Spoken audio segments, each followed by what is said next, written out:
And because they said they were going to disarm. And if they don't disarm, we will disarm them. How will you do that? I don't have to explain that to you. But if they don't disarm, we will disarm them.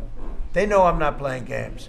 Okay? Now, we did something monumental. We got the hostages back. That was the first thing we had to do. Above all else, get the hostages back. Now, they misrepresented because we were told they had 26, 24 of dead hostages, if we can use those terms. And it seems as though they don't have that because we're talking about a much lesser number. But that's a very tough subject. I want them back. That's what they said. I want them back. Also, they said they were going to disarm. And initially speaking, they needed, they did take out a couple of gangs that were very bad, very, very bad gangs, and they did take them out. And they killed a number of gang members. And that didn't bother me much, to be honest with you. That's okay. We had a couple of very bad gangs. It's no different than other countries.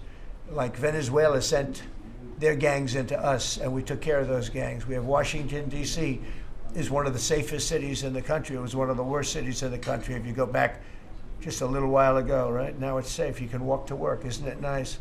But we have told them we want to disarm, and they will disarm. And if they don't disarm, we will disarm them. And it'll happen quickly and perhaps violently. But they will disarm. Do you understand me? Yes. You say because everyone says, oh, well, they won't disarm. They will disarm. And I spoke to Hamas, and I said, you're going to disarm, right? Yes, sir, we're going to disarm. That's what they told me. They will disarm, or we will disarm them. Got it? Well, I think if they don't do that, we're not going to be around very long. Scott, can you handle that one, please?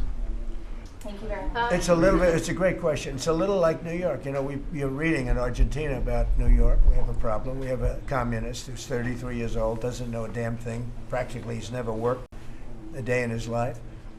And he sort of caught on, right?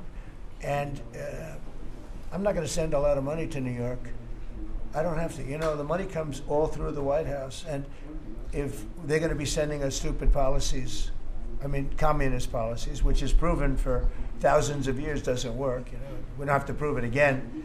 We're not going to ruin one of our great cities because we'll make that great. We will clean up the crime in about 30 days. Took 12 days to do Washington, D.C., so New York is bigger. And Chicago, we've already made a lot of progress despite fighting from the government, but Chicago's doing great. Memphis is doing really great. We have great support there from the political leaders. They said, please come in and clean up crime. And we love it. We've in 1 week, Memphis is so good. It's so much better. We'll have it within a month. We'll have that into a safe city again. And all of these cities, we want to clean them up. We don't like that opposition. But if somebody's going to be a communist mayor of New York, it's a fluke if he gets in.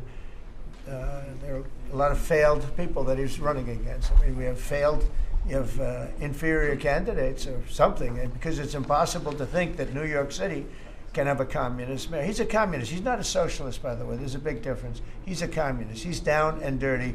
He's a communist. He hates police. He wants to get rid of all police. How can a policeman? He hates Jewish people, and yet he's got Jewish people supporting. He hates Jewish people. So it comes through the White House. The funding for New York and for every place comes through the White House. And I'm very generous, and I was always very generous with New York, even when you had opposition there, but I was always very generous. But I wouldn't be generous to a communist, a guy that's going to take the money and throw it out the window, because you're talking about hundreds of billions of dollars. And we're not going to let somebody get into office and squander the taxpayer money from this country. We're not going to let it happen. So it's a little bit like that with, if you take a look, Argentina. If the president doesn't win, I know the person that he'd be running against, I believe, probably.